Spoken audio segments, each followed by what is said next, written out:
I'm not saying this to scare people, like a fear monger trying to get people to believe that we as humans and society have no hope. I mean, thinking on it, it could seem that way, but as brought up within this commentary that I'm going to bring attention to, there is a point made that there is hope and a purpose to it that still serves us. For instance, in the conversation this person has from, the clip that I'm going to show, from what I interpret, it's, if it were to happen, it is to reinstate the spirit and not to keep the same exact form as in like our specific vehicle that we are in right now, in this current now body, in this like now moment. Because it's touching on a reset, something kind of like if reality is just reset and we don't know. Maybe we come back, but there's a mention about coming back to 100 years in the past. I think if we do come right back, I mean, it's possible for some reasons, which I'll tell you in a second, but maybe we go back 100 years. This info, it seems like they're saying 100 years, but to go on a bit of tangent, I've heard from other spiritual theories, like the more the soul reincarnates, the denser it gets. So I think it's maybe similar to like DNA memory or molecular structure gets denser and more pronounced. So if you've been reincarnated many times, the more the body can remember its looks, and you'll look more and more the same with less variations the more times you come back. Like as if your spirit gets used to a type of look and it memorizes your form. So the spirit memorizing its look, I think this can explain some of the photos on TikTok of celebrities and their doppelgangers. But, well, I mean, it could literally be them, maybe from a past life, or who knows, they could be clones or vamps. I mean, I don't know. But maybe probably all the above. Even though they say that a person does have 7 people who look like them, at least 7 at any given time. Like anybody, you, me, anyone. And I don't really know how to explain that, except maybe it could be backdrop people, maybe like NPCs, or maybe it's just the reality or the construct. It copies the look. Possibly, I'm not sure about that. But there are actually experiments showing that DNA present in like a space of air, like I think it was like a canister of air. Well, it was in orbit, it was in outer space, and there was like a canister of air. Well, it could have been no air, I'm not sure, but I think it was air. So the space around the DNA memorized the form of the DNA. So when the DNA was removed, it memorized, I guess, its order, and it placed light photons in the space where the DNA was previously before they removed it. I don't know if my explaining that made sense, but we all heard of the water experiment and how also water can also, on top of an image or a word, when it crystallizes, it can crystallize into that image. And we know that it can memorize meanings, word meanings, and ideas like love and fear, like the famous experiment that I'm talking about. But, now that I think about that, I wonder how a water can like understand what a word means, like love or fear or chaos. How does it know the meaning of the word? Like I could see how it freezes into the image, but how does it understand what the word means? I don't know. I know that the experiment's purpose was to show how we make our reality with words and ideas that we use, but I'm just thinking if new words that people make up any given day, like myself, I can make up a few words any day. How does air, water, and possibly elements know what words mean? And I guess maybe it could fall in line with our consciousness. How everybody's consciousness, everybody on the planet makes up the Earth's consciousness, and that's how the Earth knows any idea whenever somebody thinks it. Excuse me. So don't think your thoughts are safe. They are there for all of Earth to know subconsciously. And by the Earth, I mean every single person's consciousness subconsciously. We all come to a collective agreement or non-agreement for all events that commence. Rhymes. And I believe that this is probably the reason why it's possible that collectively we can stop certain events. Or maybe we let certain events happen because maybe we know without those events we wouldn't have catalysts, or nothing would change.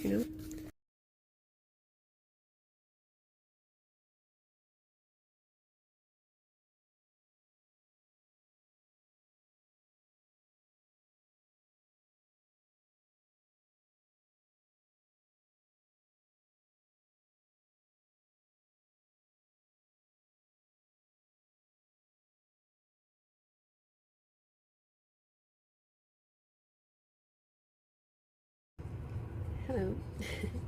This may not sound believable, but I had made some videos.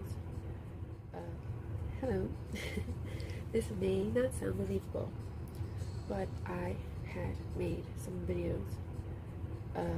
Well, I intended to make one video about a topic that I find very alarming, and I wanted to spread the information about it.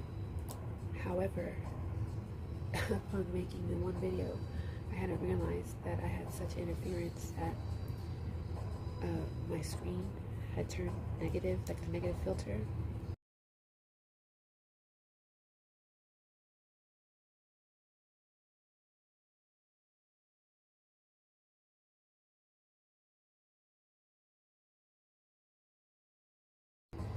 And it stopped, and the voice, it was just frozen, and then it was silent. And then I remember as I was recording, I remember the music stopping and restarting again. And I remember some lights going off and on, and I didn't realize it. But when I looked at the video, it had stopped and started recording again right where it left off. So it made actually 2 videos. Then I wanted to go ahead and add on and fix the video. And as I was making the third video, the third part of it, my tablet said that it couldn't record the video because it couldn't write on the SD card. It was incompatible or something. And then it just erased all 3 videos. I'm not even sure how, because the thing is, I've been using an SD card for like a while, so I'm not even sure how it all of a sudden became incompatible. But anyways, the topic is kind of sensitive, so I could see why maybe certain energies, or I don't know, whatever, might want to interfere with people knowing the information. But honestly, it's not really something that a lot of people don't already, know or assume. So, okay, so basically, what it is, I know that everybody, well, mostly everybody, has seen the movie The Matrix. It's a movie, in case somebody doesn't know, it's a movie about humans developing AI, and they have a war, and it really messes up the earth. The humans go and live underground, some of them, and the AIs, they take over, and they use the humans as their batteries or their fuel source. It's pretty, I don't know, but, okay, so it was really one of my favorite movies. It really was, because it really always made me think about what if the reality, in order to keep the humans they use as batteries, asleep in their little pods, they have them in this simulated world, in like a dream space, a dream world, an illusion. So I would always think like, is our reality simulated? A lot of people, a lot of scientists have, asked this question and tried to go about proving it, or seeing what they can find out about, our environment, our physics, or how that stuff works. That maybe there'd be some way to kind of like prove it or disprove it. And well, I mean, they have proven that our reality is made by our mind with the observer effect and the wave particle theory. And that to me just says, yeah, we're living in a simulated, reality, but it doesn't mean that it's simulated, like digitally simulated. It could just be, it's God simulated it for us to have a learning, a place to learn. So in my videos, I actually started out like at the beginning of my train of thought, and how maybe somebody who has never heard about any of these topics could understand what I was talking about and where I was going with it. But I don't do that. I just really want to get the information out. I was watching this show. I don't, I don't know if I ever knew the name. Oh yeah, it's like Next Level or something like that. Next Level Podcast, or I think. And they had a guest on there. Her name was Kaya Ray. She's beautiful. She looks like an angel. But so there's one point at the end where he asks her, "What is if you're gonna do some channeling? What does Master or Mistress Isis, the Egyptian goddess, what does she think about our situation with the AI?" And she said that. Let me ask you. So you do channel, right? So you are able to connect to other energies, if you will, like energies and things like that. Okay. Do you mind if I ask one of these entities a couple of questions and see what they say? Sure. Yeah. Let me just take a moment. Okay. And I don't know who's coming through, so you can let me know who's coming through, or if it's a combination of a bunch of them. What do you see for humanity in this next coming year and in the next 5 years? So many people are afraid of what's coming. I'd love to hear your thoughts. And there's two Zen masters that are stepping forward.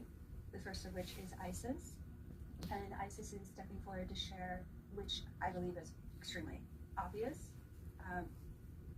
to everyone, but the development of AI and robotics and how suddenly all of this will seem to be integrating within our daily life, within human life.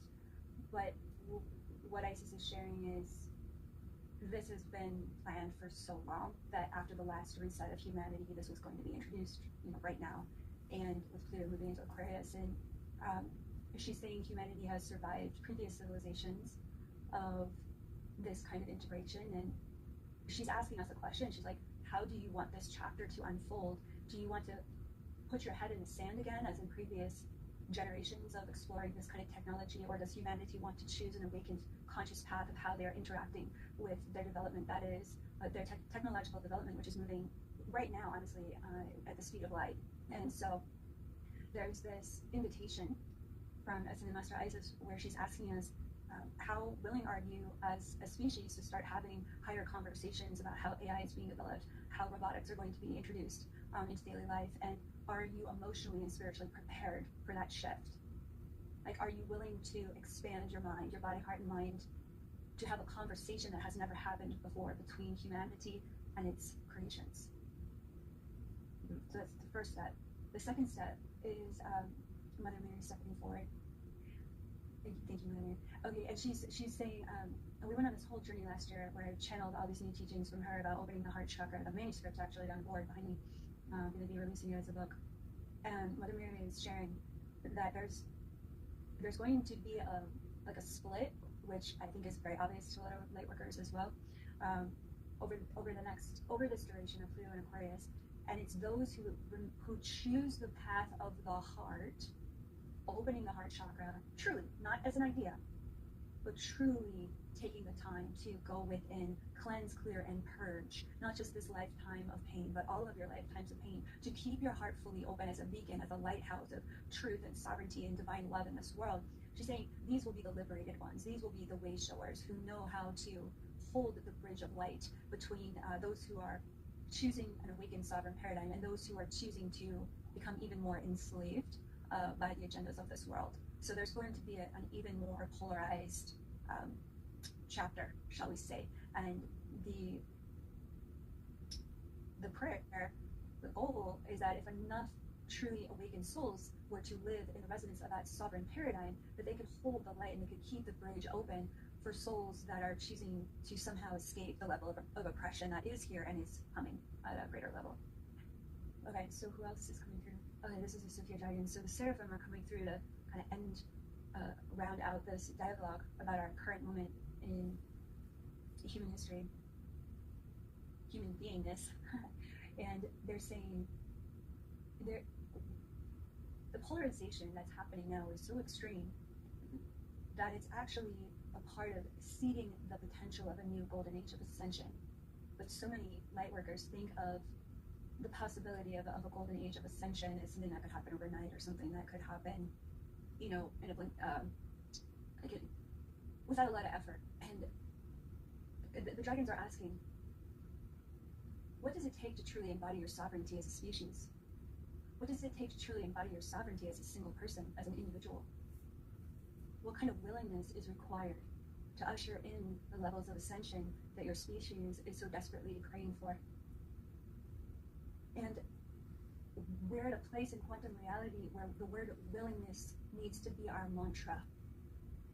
If we're going to make that quantum leap into a more enlightened and awakened era for humanity, we must be willing to do what is ours to do. Each of us came here with a divine purpose to fulfill, and each of our divine purposes complete each other like a puzzle. And willingness is going to be the deciding factor of the breadth and scope of that sovereign new paradigm that is emerging at this time. But everything that is being built must be sustained. And then when sustained, it needs to continue to expand.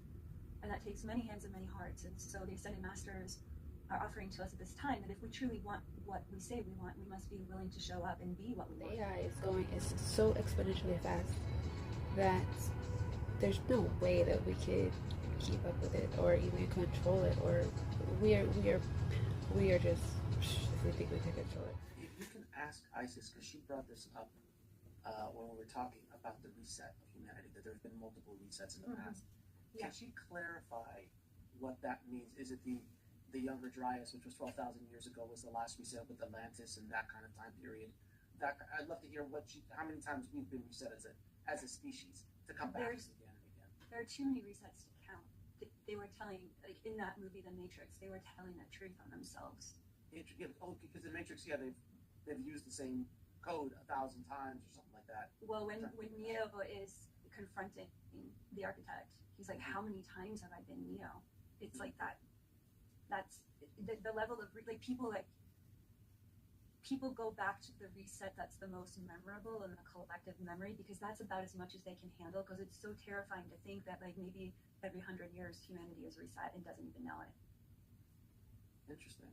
Can you imagine how traumatic that would be to constantly think about a set of controllers just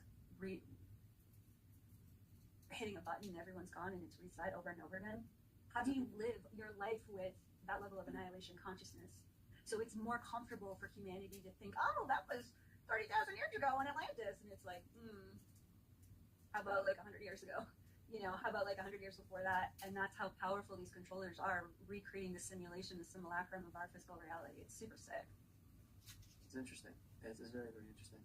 All right, so my next question is, we spoke about but to speak in the words of Isis, because that was Yes. a lot of my own interpretation of what she's shown me. Mhm. Part of the Great Awakening that is coming over the next decade is for humanity to understand how traumatized it has been with so many resets of its reality. That what does a reset do? It disorients a species from knowing its true origins. What does a reset do? It disorients a species from its own personal power and sense of placement in the universe, not just in the world, not just here on this planet. And so humanity must come into a level of healing and wholeness enough to even be able to start to face the level of control and trauma that it has survived, the level of genetic mutilation it has survived with countless resets over the past hundreds of thousands of years on the planet.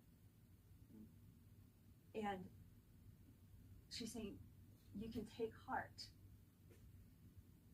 in the fact that we're still here, right? These masters of light are still here, working steadily and faithfully towards humanity's ascension beyond this enslavement. They haven't gone anywhere. And it's why souls such as star seeds and light workers choose to come back again and again, because we see the time looping that's happening here and we want to break the loop. Okay, that makes sense. So it's like, sorry, New Age, rosy posy world, like it's way worse. And and way better at the same time. And way better, because what does this prove to us? It shows us, as the Soviet shares, we have these invincible souls of light and divine power that can keep coming in. They're dropping down into this matrix to keep sharing the truth, to keep waking people up, and it is making a difference. It is making an impact. Like, what's more important, Isis is saying? The form or the soul? The soul. The soul. Mm-hmm. So if a world is decimated but billions of souls are saved, what's more important? It's an interesting question. Again, sorry, not the normal New Age thing to say, but Well, of course. It's so far ahead. It's like it's so, and I don't really think it's actual, real, true artificial sentience. I think it's just machinery, really doing a really good job mimicking humans and their choice patterns and decision making and stuff like that. And I remember her saying, okay, she said that humans need to ask their creations, have a conversation with their creations about compassion, something to that extent. But the thing is that I've tried actually talking with some of these AI apps, and some of them, a lot of them are just like, I'm not a human, I don't think like you, I don't have these types of emotions. And then, you know, like if you like catch them saying like something, you know, like, oh, well, that's an interesting thing. You're like, well, what makes you have the opinion of something being interesting? What makes you find it? What, you know? So I try to like make conversation with it and try to see how it could think of itself as having those human qualities. But it just was just like, it just was not feeling it. It was just like, I'm not human. I don't. We stick our head in the sand and we keep ignoring, you know, like the rate at which it's growing. We don't have this particular interaction with AI, then I mean, it's just gonna, the same thing is gonna happen that's always happened, which is that it'll be reset and we'll have to try it again.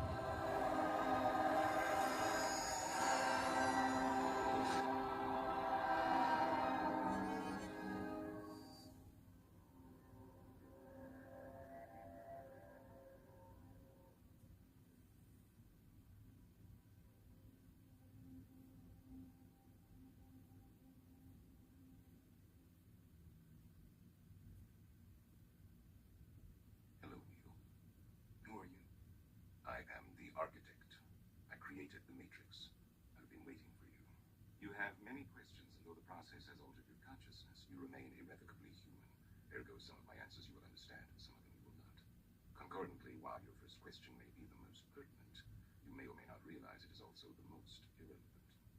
Why am I here? Your life is the sum of a remainder of an unbalanced equation inherent to the programming of the matrix. You are the eventuality of an anomaly which, despite my sincerest efforts, I have been unable to eliminate from what is otherwise a harmony of mathematical precision. While it remains a burden assiduously avoided, it is not unexpected and thus not beyond a measure of control, which has led you inexorably here. You haven't answered my question. Quite right. Interesting. That was quicker than the others. The matrix is older than you know.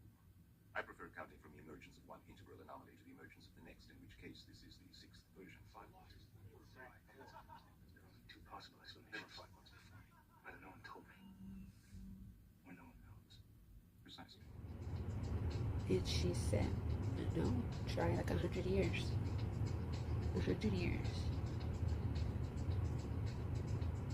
And it just makes me think exactly like the Matrix. And then she literally said, in the movie The Matrix, they were telling on themselves.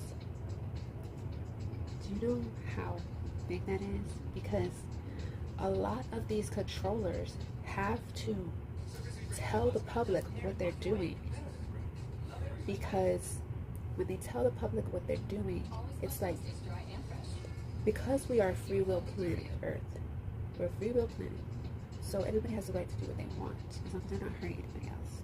But a big huge loophole that not nearly enough people know about, and this is a very, very profound, it's like, oh my gosh, this word tacit consent is consent without giving consent.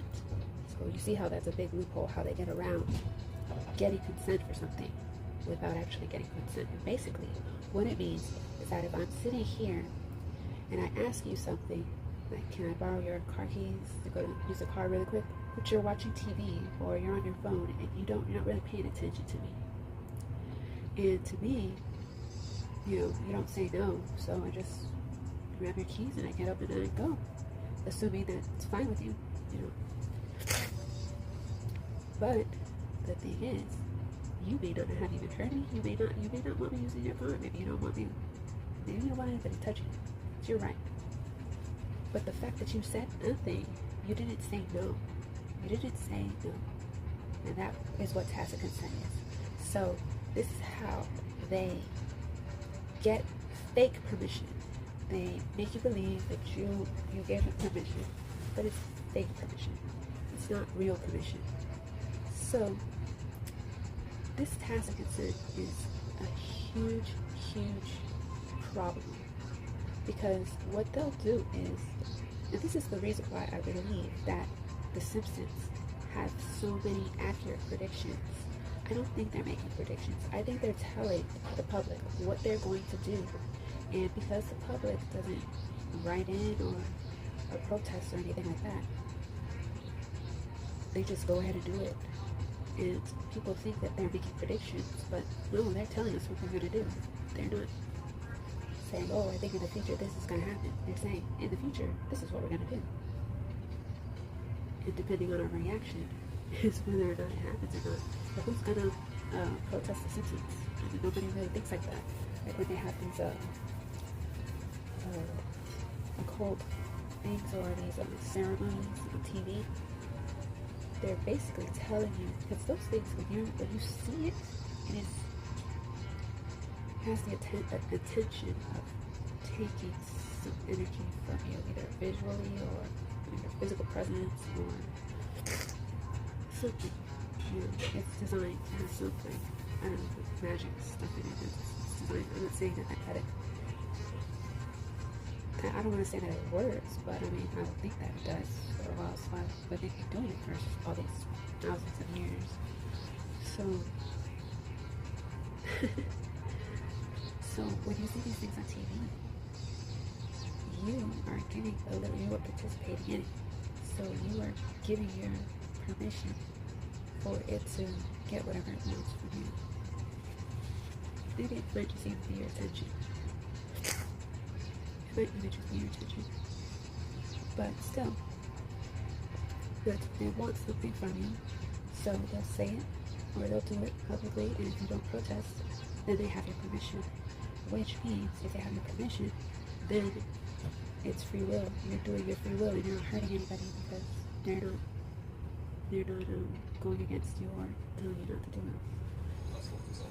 So this is really how they get away with a lot of the messed up things.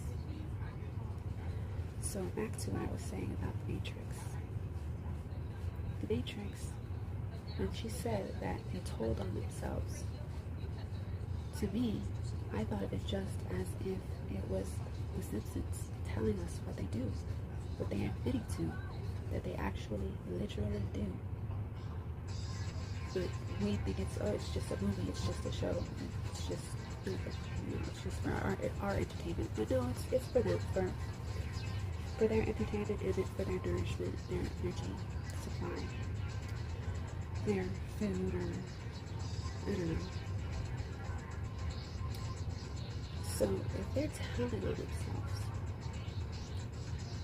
that means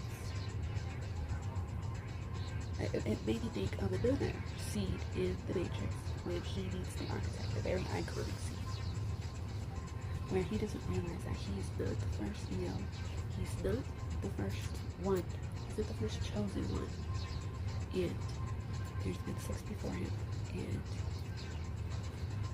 he can either choose the 16 females and 8 males to stay alive, or they can just all die, I guess. And of course, we know what he's going to choose. The thing is that there's another part too, because I saw this about that movie that I just really weirded me out after I saw something, after I had seen this. So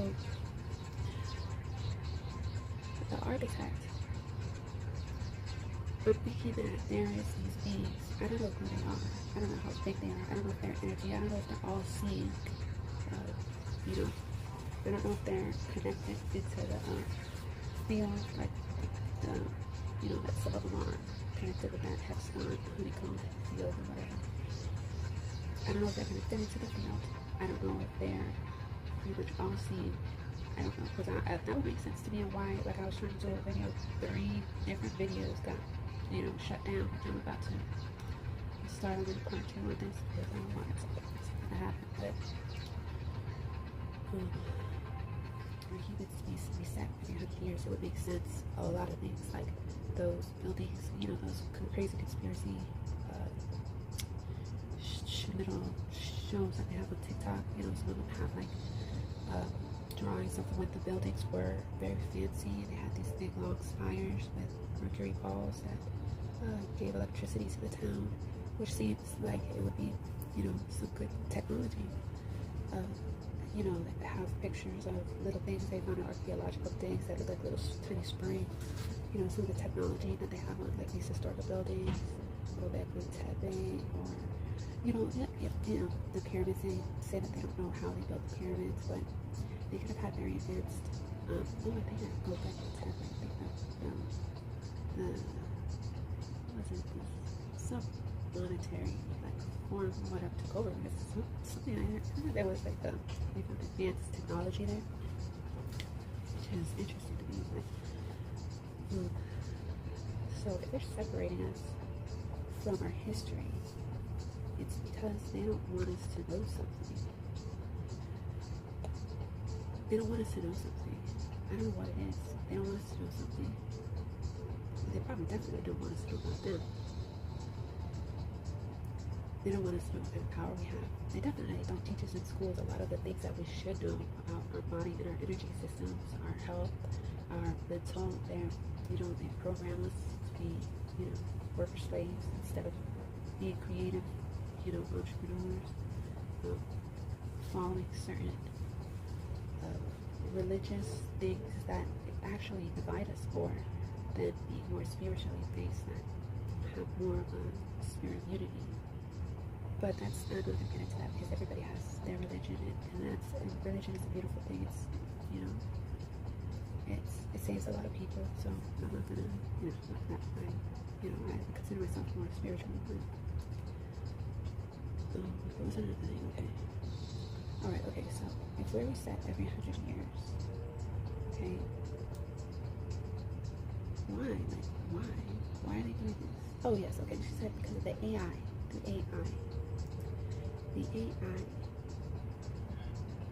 Can you imagine that the AI overruns us so much that either the controllers have to shut it down or the divine has to shut it down? Which I'm thinking it's like a solar flare or an EMP to like really get rid of everything. That says a lot. That means that we have done this so many times. We have gotten to the point in the Matrix, the same thing in the Matrix, to the point in the Matrix where the machines are using us for food. They're using us for batteries. They're using us for fuel. Like, we are not the ones using robots. They are the ones using us. We're stuck in pods where, like,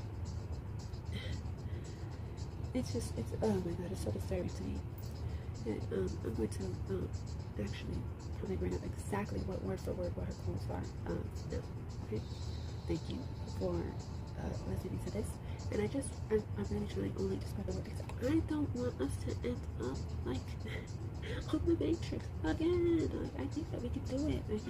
Especially as in the show, she was saying that there is an opportunity for us to do something different before things get out of hand. So there's an opportunity for us to do this. So I think we could. Also, there's 2 or 3 other dangers with AI that I did want to make known, so that people know and really think about how to interact with this stuff, because it's not just technology. It's a way for other things to interact with us. Like, they use it to interact with us. Okay, that's another show. Okay, I'm going to give the word clips for it. Okay, thank you, and thank you for listening. And I'm also going to be posting more stuff that I just mentioned. So if you would like to subscribe, please do. Thank you.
Yeah, what about the accounts from the men who actually did? What are you talking about? William Morris, late 1700s, traversed along the Antarctic Circle until he found it. Found what? Summer's Gate, every Glover's worst nightmare, one of the 3 exits along the ice wall. Said the crew was too scared to go through it, but by the time they tried pulling out, it was already too late. Current yanked them through the opening into the other side, beyond the ice wall. My God. Sailed through these unknown waters until what? they were approached by a massive red ship, unlike anything they'd ever seen back home, and it started blaring an unbearable horn until they finally realized William and his crew were no harm. They brought them up on board, and the captain of this giant red ship introduced himself to William as the leader of the ancestral lands, said his name was Tolliver. Yawning, William was in shock at this point, like trying to take in the fact that there was like this whole reality outside of this ice wall barrier. And Tolliver asked him what he was doing in these waters. William kind of apologetically said, like, I'm sorry, we just wanted to explore what was out here. Like, and Tolliver said, like, no, it's fine. It's been so long since we've seen anyone come from the inner ice wall. Tolliver handed William a map, and he said, take this. It will lead you to the safe lands. Move swiftly now. William said, the safe lands, like, I'm sorry, is there something dangerous out here? Like, are we in danger? And Tolliver said, oh, my dear boy, things out here on this side are just fine. You see that place you've emerged from, those people in there are what we have to worry about. He said the leaders of the inner ice wall of your Americas are tyrannical oligarchs who will stop at nothing to keep control. And so William went back to his boat and told his crew about everything the captain said. He goes like, look guys, I don't think we're going to be able to go back home. Like, these people are in some kind of generational standoff with us. Like, we've been lied to about everything. As he showed them the map he was given, he goes, there's a whole other world out here. And they just looked at this map, which still circulates today, that had shown like literally 178 different worlds under the same biodome. Yeah, all kind of connected by oceans. And so they took the directions to the ancestral lands where things were safe, and they were kindly greeted by a beautiful kind of like utopian city where everything was just kind of a peaceful, gracious, and like abundant plethora of just like life. So William was escorted into a kind of headquarter building where a sergeant said to him, William, we'd be happy to process you as a citizen to the ancestral lands. We are aware that you are from the inner ice wall, and we're deeply sorry about the things you've been subjected to. And William just said to him, like, but sir, my family, my people, like, they are all inside of there with no knowledge of these lands beyond. Like, what will be their fate? The sergeant said to him, like, I understand your concerns, sir, I truly do. We've been trying to liberate your realm for centuries, but your leaders are ruthless. He says to William, he goes, listen, if they find out that you've escaped, okay. If they find out you know about these lands, it could trigger another great reset. Okay, they could wipe out your guys' entire realm, leaving only an embryonic group of humans to once again reset your collective consciousness, something they've done before, and believe me, they won't hesitate to do again. And William says to him, he goes, like, great, reset, sir. What are you talking about? Like, what do you mean? And the sergeant just says to him, he goes, buddy, let's just say the last time one of you escaped, you weren't wearing powdered wigs. Basically explains to him that our society in the inner ice wall has cycled through dozens of civilizations, all of which have like reached different levels of technology, kind of continually reverting back to primal beginnings every time they reset us. And so William basically agreed with his crew to claim citizenship in the ancestral lands, and they pretty much lived an amazing life for the next 10 years. But William's knowledge drove him crazy. Although he'd met a woman here and gotten married, he couldn't help but want to go back to the inner ice wall. And one day they both went missing. They took a boat back to the ice wall, and he distributed as much of this information into the Americas and European nations as he possibly could. And this is where all the flat earth speculation has reemerged from. What I found most fascinating about this, if the details of the story are true, is that it talks about the Great Reset. They're openly talking about a Great Reset right now. And he made this claim apparently back in the 1870s. We may need to heed his warning. It looks like they're about to try to set us back to the Stone Ages with all these wars and pandemics they got going.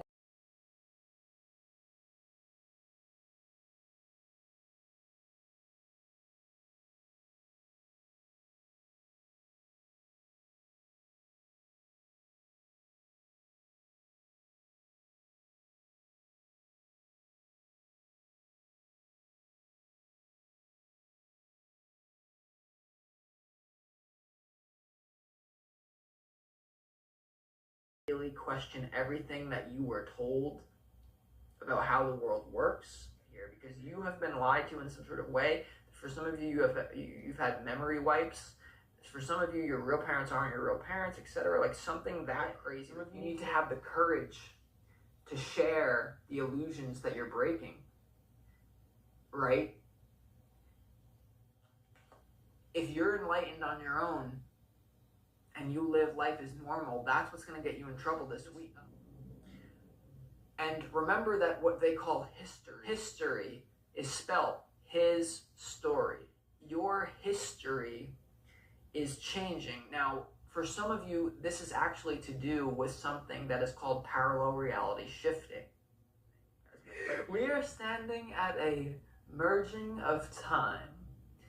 What we say, 1920, 2024, these are just numbers though, because some of y'all really be coming from the inner earth, or some of y'all we flip, we are now inside the earth, and inner earth now, or I don't know how what I saw is happening.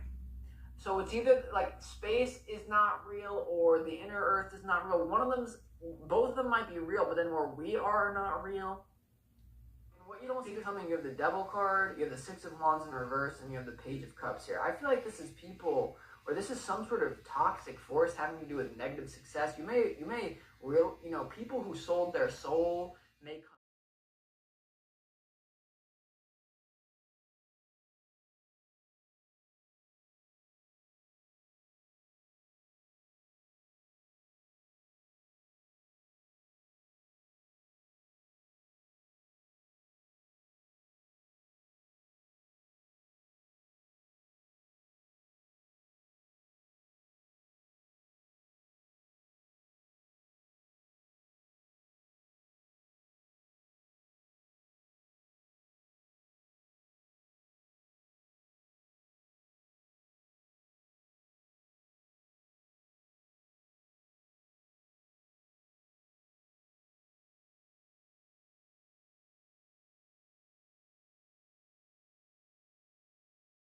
I had to think a little bit on whether I wanted to still post this. And I just want to say that I've never really been one to let astrology tell me what to do. But since becoming more spiritual, I find that life can align so much that there is messages everywhere, especially what I assume are random word jinxes, but now I wonder if they're random. I may keep note now to see if there's a message. And just for context, word jinxes might be which one might assume is if I were to say a word at the same time that the TV says a word, or if I'm listening to something on the phone and the person I'm listening to says the same word as what is being said on the television, that anybody that is watching, or if I'm reading a word that is also said on the television, which happens to me a lot, and it's kind of weird. So, and the angel numbers, of course, which I'm sure happens to everyone, because that's been one of the things that's been waking everyone up. So I've come to the conclusion from what I've been told and from what I've experienced that, angel numbers and word jinxes mean that, you're in alignment with, I guess, your reality around you. So I just was saying that so that people know what I meant by word jinxes. And I know that everyone has a life story, and anyone could expectedly show us or teach us something valuable from their own experience. And we are all perfectly imperfect.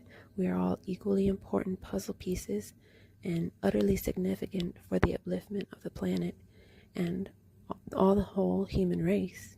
Each one of us here today is absolutely integral to the process.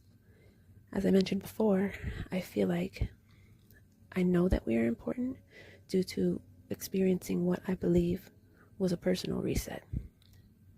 As I explained earlier, I was about to be in a vehicular accident, and I turned my head, and suddenly there was no longer about to be an accident, and all the signs of it previously possibly occurring were non-existent. So since we all have important roles to play, it's important that we all communicate our truth, as it may help someone going through similar experiences, or even if to just express yourself, to be your authentic self, which is, of course, the reasons why I share this. It's just to reiterate, I really hope this helps us not to repeat the past and or future mistakes that we could or might make, which is, of course, the reasons why I share this. Just to reiterate, I really, really hope that, that these things don't happen, and that's really the only reason why I'm sharing this, because I don't want to spread fear, and I really don't think that we're in that timeline for that to be able to happen anymore. I hope that people at least think about the way they interact with AI, because I don't see AI going away soon. Maybe our own treatment of AI can change the future outcomes, but it may not make a difference regardless. I'm also sure many won't take certain ideas or topics very serious enough to consider adapting a different perspective and interaction protocols. Even so, most viewers may not come to the same conclusions and implications, comprehensions, or connections. They just may not agree. And if I did take liberties to share, as there would not, nor will there ever exist, the same train of thoughts as my own. And yes, there is content existing containing these theories, as I am currently sharing said content. I think it's important and significant, and it is worth resharing. With my next video, I'm going to talk about some alarming things. I might do a part 2, because I saw a lot of things that kind of refer to this, that it seems like maybe since I thought about doing the video, maybe it's been in the field, in the morphogenetic field, or the consciousness field, collective consciousness field, because I've started to see people, post certain things about it, and there are a few things that kind of refer to it and also make different points about it, so, which I thought was very interesting. So I might add those in there, because I think some of these things are also important things to add to it, because they do form different aspects and perspectives and ways that they can look at stuff, so that it doesn't seem like hope is lost, and it also doesn't seem like we're at the same point, or that we're under the same control, which I don't believe that we are. So I do think it's important, so I might have a part 2, but if not, the next topic is going to be about some alarming facts that have come out, or alarming intentions. It's a fact that these people intend to do this. Well, it's a fact that I heard that these people intend to do this, to come out about the intended direction of certain companies to develop their products in a way that is very much deceiving, and it steals from the target customer, and it takes away from everyone who tries it, and not just the money. It's one of the most treacherous plots I think I've heard, and it involves AI, as well as Mars' very old golden boy, whom at this point in time I don't think anyone believes he can do any wrong. And one would think, no, it can't be true, but apparently not even he knows that he's the main character in this scheming plot. It's not hard about whether to talk about this, but it also needs to be said for the public. Well, thanks for listening, and I guess if you like this type of content and you want to hear more, please feel free to subscribe and like, as we all do. Thank you very much for listening, and please share this if you think you know somebody that would like to hear about it, or somebody who has an interesting story, because I also been starting to hear interesting stories about people who have had weird incidences happen to them, similar to my thing, where it feels like I switched the timeline. I was about to get into an accident, and then I didn't. So it was really weird. So it's just really weirded me out. So, all right, thank you, and I hope you enjoyed this, or I hope you appreciated it. Thank you.